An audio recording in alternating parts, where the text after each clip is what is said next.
Who's that on? Oh, it looks like. Oh, it looks like we're on.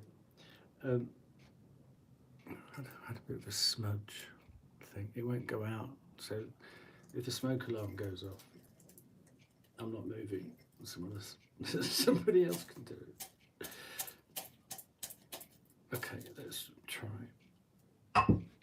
Okay, here's a wish.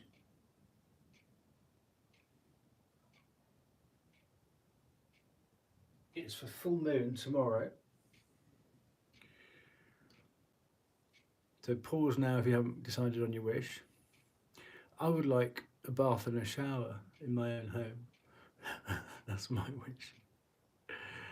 Be 49 days tomorrow. Anyway, I'd like some heating too. But there you go, it being January. Okay, 3, 2, 1.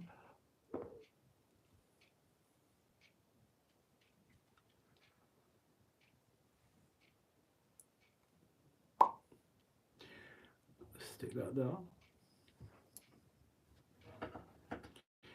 Now that one stopped smoking, I can move it, just shuffle it around a bit. Okay, what we're going to do, I've adapted this because it would have involved 6 of those cards, which I think is too much for one day. So this is the spread we're going to do. And because it's new moon, we're going to release stuff. So we're going widdershins, or anti-clockwise. Let me just close that door so we don't hear the walruses.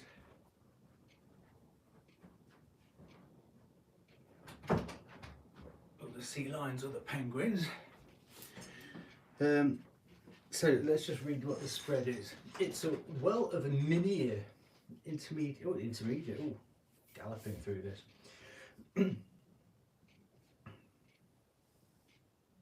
You have to bring your truth, your integrity, for a drop of wisdom from the waters of infinite knowledge and sight. To seek advice on how to banish a problem or obstacle, draw 6 cards, widdershins, or anti-clockwise. Ask for your highest good and the good of all involved. How to best release yourself from the issue so that you may proceed forward, clear and unencumbered. So we're going widdershins. Obviously on the new moon, when you're doing attraction, you go anti-widdershin or clockwise. What's the name of that one? Diesel. Okay. So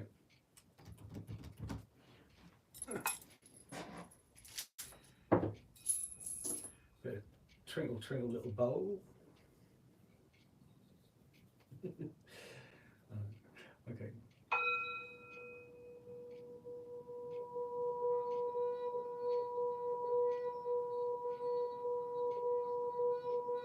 Imagine yourself as a pole in the sand, draw a circle around yourself, push all negative energy aside and out,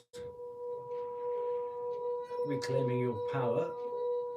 And then we're going to invite pure white spirit, like with Archangel Michael and St. Dunstan down, to offer guidance and a little nudge. And any other little prompts or good ideas about how to banish a problem from your life on tomorrow's full moon. Please and thank you very, very much.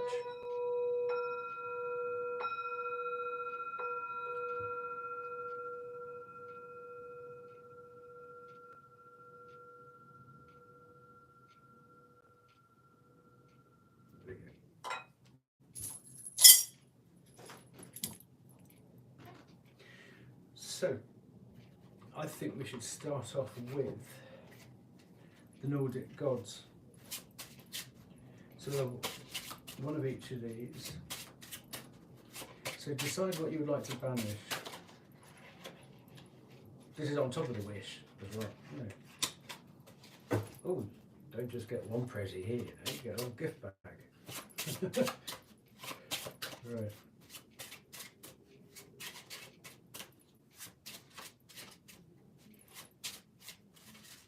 Oh, that one. Oh, frig. Where do you want me? Okay.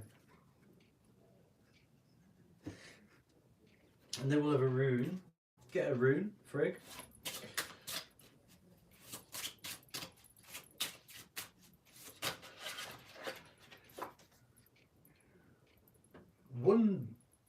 Wunjo. Wundo? Hope.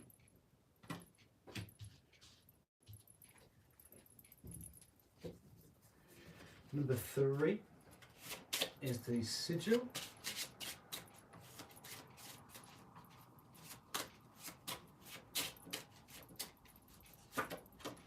Ooh. I'll have to pronounce that when I can see it in the light properly. But it's Dulmur. Igish Dulmur. It's the thing of protection. It's the Icelandic one, isn't it, for protection? So 1, 2, 3. I'll put it around that way for you. 1, 2, 3. Can you see that? No, no, no. 1, 2, 3. Better. 1, 2, 3.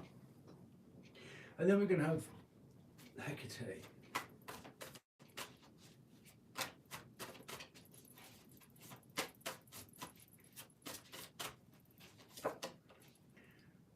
Kerberos or Cerberus, oh the dog. Oh look, Obstacles.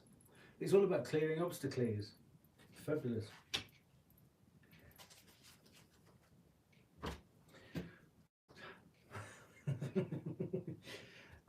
Oh no.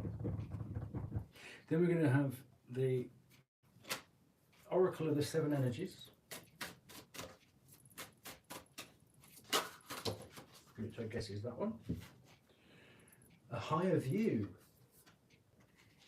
Beautiful.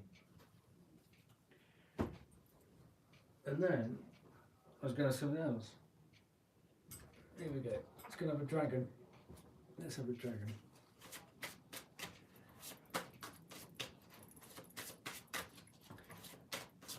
So there'll be a little bit of reading.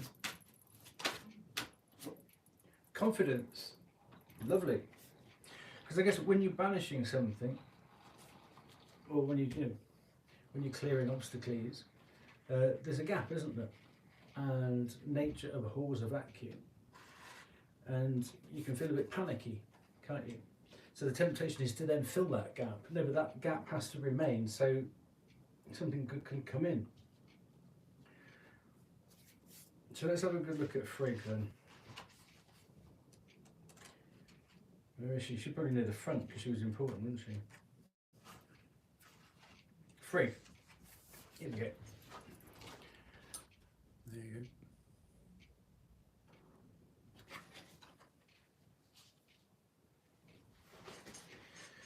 go. Earth Mother, Love, Cider, Spinner, Fertility, Friday, Burkano, or Burkano. Oh, that's a rune, isn't it? There are so many parallels between Frigg and Freya, leading many to view them as the same goddess. Both have been married to an Odin, possess magical abilities, represent life and fertility, and have connections to the Earth Mother, the prima materia. But there are many paradoxes within these parallels. Frigg is passive, providing counsel to Odin when asked, yet withholding her powers of prophecy. Ooh. Freya is active, robust, and unafraid. Oh, it's both of them. It's Frigg and Freya. Sorry. Frigg and Freya. There's no F in Frigg. So Frigg is passive, providing counsel to Odin when... Oh, I see. It's both sides of her. Okay. Let's start again. Frigg is passive, providing counsel to Odin when asked, yet withholding her powers of prophecy. Freya is active, robust, and unafraid of taking up space and infusing and imparting her knowledge of the practice of Siddur, into the world, specifically to Odin. They are wives and counsel to the All-Father, supporting him in his quest for knowledge and foresight. Yet Frigg is said to spin the threads that the Norns used to weave the web of fate. She births Balder, the most handsome and radiant god in all of the 9 realms, and yet his birth is the harbinger of the destruction of the Norse cosmos Ragnarok. Freya has connection to the Valkyrie and has first choice of all the dead on the battlefield, making her a great queen of battle and death in her own right. It's as if Frigg is the matronly, loyal, reserved feminine side, while Freya is the wild, unabashed, fierce and unrelenting side that wholly accepts and embodies all aspects of life, death, lust and love. Between the marriage of these polarities, we arrive at a goddess representing the whole of the natural law, powerful feminine, an amalgamation of profound and primal healing. Wow. There you go. Is it me? Does she look like Angela Lansbury? Friggin' Freya. There you go. Now this one, I'll hold them both up. No. So we've got one Joe and then that one. Okay.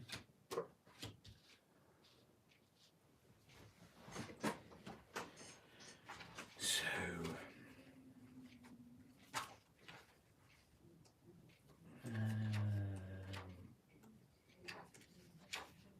there we go. Hope, joy, harmony. Harmony is achieved when the successful merging and blending of the divine and the mundane is felt. Oh, well, that's quite a bit like that then. Tending to all aspects of ourselves, both seen and unseen, creates a greater sense of belonging and fulfillment in the world.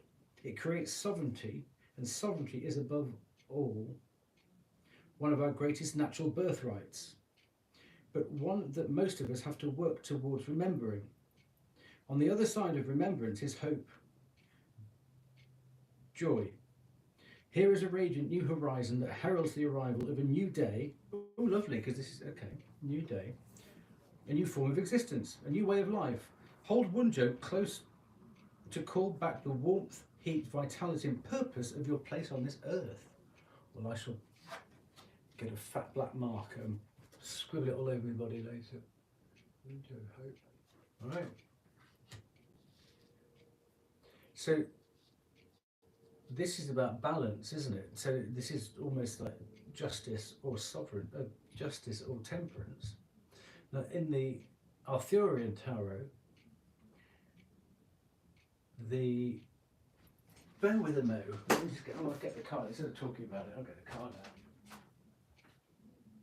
Where's it go? Where's it go?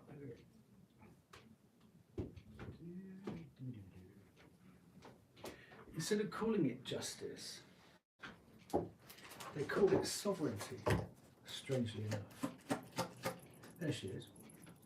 So that's Major Arcana number 11, sovereignty, which is justice, which would actually link in with a bit of balance here. So let's put that there as a little extra. Because then that's a nice little blend through there.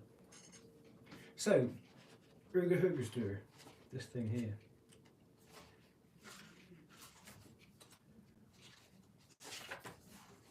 I guess it'll be at the back because I started at the front, so let's have a look.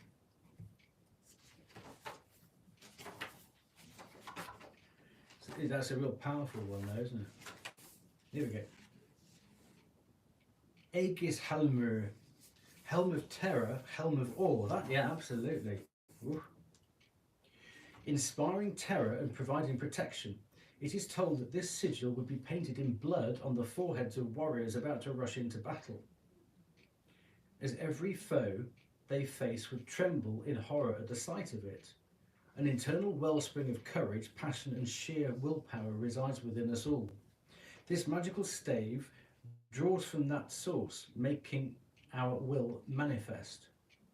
Invoke Aegis Helmur, this fierce warrior's symbol, when you are about to undertake life's myriad of battles, be they internal, external, or an all-encompassing web of both. So we've got a bit of blending here, haven't we? So yeah, if you're trying to re-establish sovereignty in a situation, you probably will have a bit of a battle in your hands if somebody's been taking advantage of a situation or has been abusing their power. So God help them. It's all I can say. I might get a fat black mark and put that on my body too. Oof, busy week then. Right, So, obviously you don't have to do all of these, but if you want to, you can. Up to you. Book. Book. There we go. Number 52. Kerberos. Get it. Oh, the C lines are at it again. Obstacles. It was Heracles' twin sister, obviously.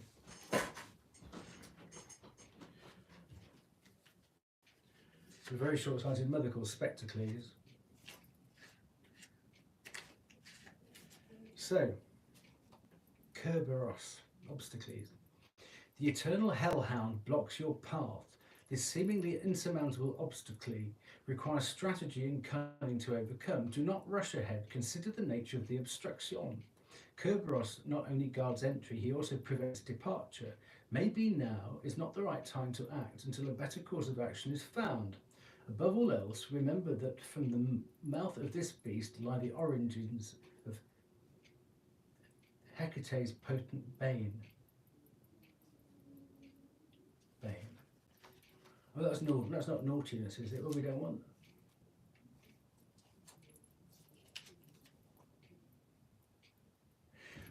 Well, we need to find out what the blockage is then, don't we?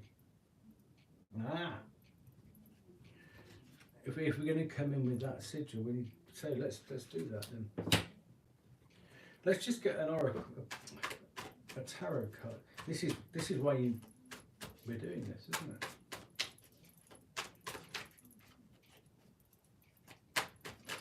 So what can help Freya? That's a healthy outlook. It's the 2 of 1, so Frigg and Freya. Making plans to take back your sovereignty. What can help with the hope then? Yeah. Overcoming despair. And knowing that from the 9 of Swords to the 10 of Swords, the difference is that the sun comes up in the 10 of Swords. So whatever kind of disruption that is, it's banishing fear. That's what we do. We're in a banishing mode here, aren't we? We're letting go of fear and dread, and replacing it with hope and joy. As we take back our sovereignty in the situation.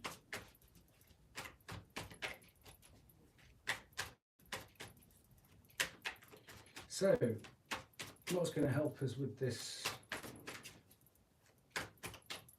thing of awe and terror? Oh, there you go. They put it on the.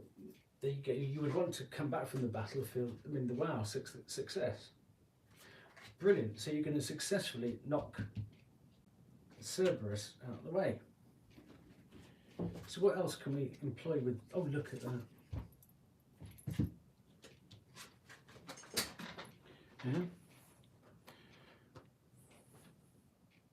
Yeah. All change.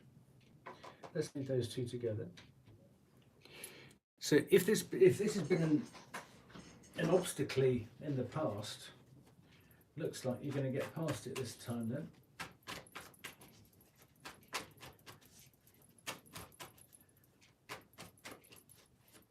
It's only a dog at the end of the day, isn't it? Really? Three-headed. Is it a three-headed dog? Oh, look. Faith. It's your faith that will get you through it. And that was on a funny angle. So faith and high vibing, because that is enjoying the process again, which is a complete departure from this, isn't it? This turns into, I mean, that's one of the hardest cards. That's one of the nicest cards. So actually enjoying your faith, feeling your faith, living your faith in all things good and upstairs. That's how we get past that. Lovely. Okay, we'll give that a rest. We'll do these. I wanted to know how we're going to get past that before moving on. because this is almost like part one, isn't it? And then part two. Look. Now, where's it gone? Here we go. So, if you think, I mean, this is obviously the highest hope at the top, isn't it? The big guns coming around. So actually, what you need to do is, this is where you really need to sort of pull it round and lift it off again. So this is almost like the cleansing part, and this is the like a ski jump, and then this, off you come up to these two. Yeah, confidence is opposite the Nine of Swords. Higher view. Oh, lovely. Oh, this worked out quite nicely. What a fluke. Number 41.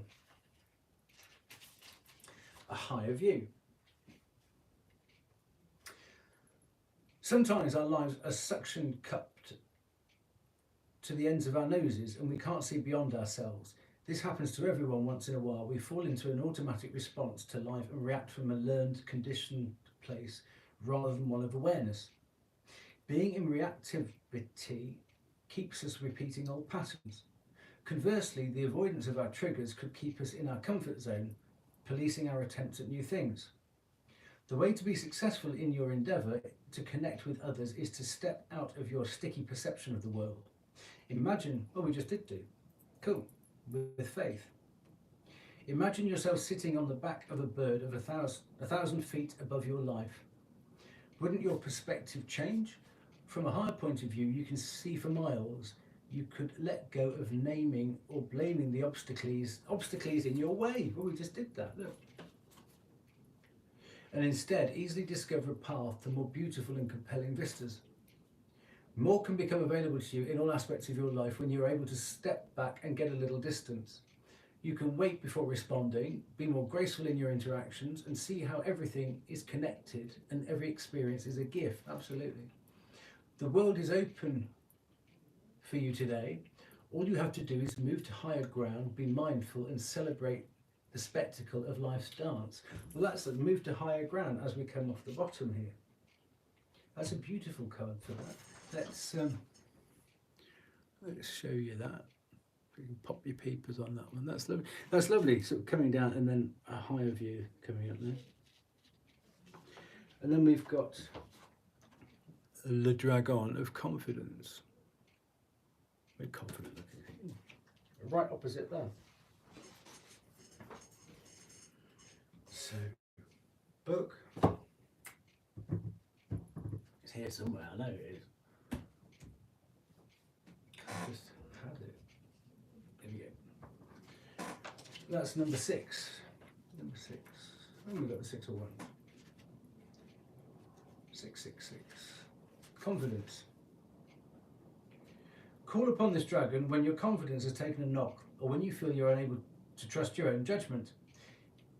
He gives you the hope and courage you need to carry on. He encourages you to dig deep and take the next step. He will be beside you all the way, supporting you as you go. He has beautiful dragon energy, and you can call upon him in times of personal crisis and need. Confidence is an awesome dragon to work with, but be warned, he can also be forthright. He says you can't sit there wallowing in self-pity, you have a job to do, so get on with it. He continues, you have many talents to draw upon and use. Yes, you have taken a few knocks and bruises along the way, but that's life. Your infinite abilities are yet to be explored and uncovered. Your task now is to trust yourself, your inner wisdom and your intuition. Follow your feelings and listen to your inner guidance. This might well be scary and you will be taking yourself out of your comfort zone, but playing safe doesn't aid your personal or spiritual growth. If you have no idea what course of action to take, ask for his guidance. But remember, he is not in any way soft or fluffy. He will tell you or show you what you need very bluntly, always Sagittarius then, and put things in your path that you need to understand. Look for the lessons, and from there you will begin to develop exponentially, both spiritually and personally. You will find your way under his compassionate guidance. Part of what confidence teaches us is that we are responsible for our own experiences, however painful or joyous. We've got joy over here, hope and joy over here. Confidence and hope, lovely. And okay, this is lovely. I like the way this has worked out.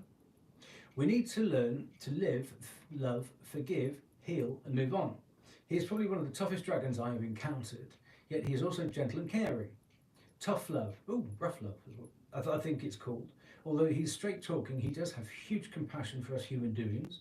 Bear in mind that if you get a telling off from him, bear that in mind if you get a telling off from him, dragon styly. Whoa. So, let's have a quick tidy up to finish off. So we need some tarot here, don't we? So I mean, confidence is a lovely, I mean, as you're banishing this dread and fear and sleepless nights here, overcoming it, your faith gets past Cerberus here, which is the obstacle, coming up for a higher view, and then to finish off with confidence as you're doing a Widdershins banishing thingy. Beautiful. Oh, there you go. That feels right. Ooh, there you go. So, the Knight of Wands is often maligned as being disruptive influence, but that's what you want here. You can't get to the King and the Queen of Wands, which is all about moving on, and so if you don't go through the Knight, which is a it might be disruptive for other people, but it's a necessary part of you. It's sort of like leaving home, and whoever finds it disruptive, snip them off. It's sort of like it's a bit of a lower range Queen of Swords. The Queen of Swords does the snipping, but this is the cause of it. It's what you do as the Knight of Wands. You might lose a few friends, but there you go. But you definitely come out of your comfort zone. So that's a good card to have there. The second fastest knight cantering around that corner there, and then coming into the home straight here with confidence. There's the Queen of Wands. So what are we going to get for the last position then? We had the Three of Cups, but it didn't hit. Oh look, Three of Cups.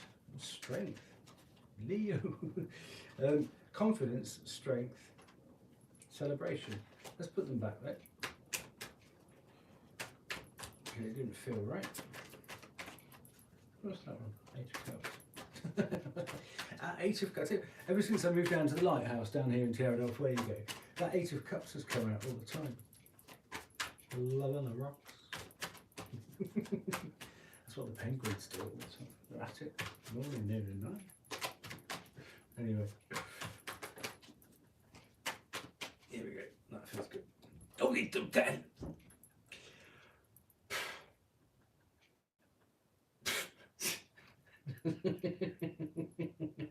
Sorry.